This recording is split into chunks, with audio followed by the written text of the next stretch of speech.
Létezett egykor egy titkos akkord, mit Dávid játszott, s az Úr kedvére volt. Félek attól, nem érdekel, elmondom újra. Az ötös követte a négyeset, egy mol, egy dús már is megszületett, s a király zavartan súgta, Halleluja,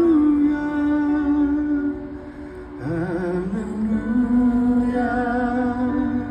Halleluja, Halleluja, Halleluja.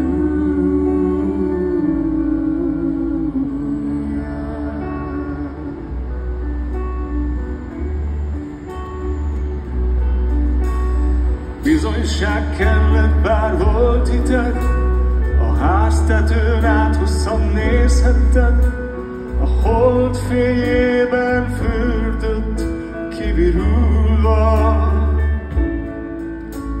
és megbűvölt, és levágta a hajad, leláncolt, széttörtett róladat, és ajkadról ellopta végleg.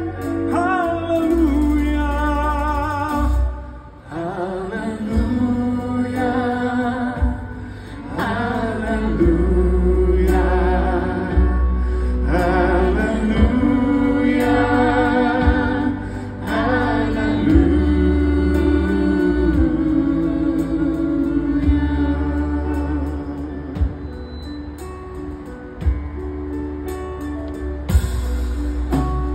Tudom, jártam már régen itt, ismerem szobárnak sarkait, magányon átvitt hozzád a véletlen útja.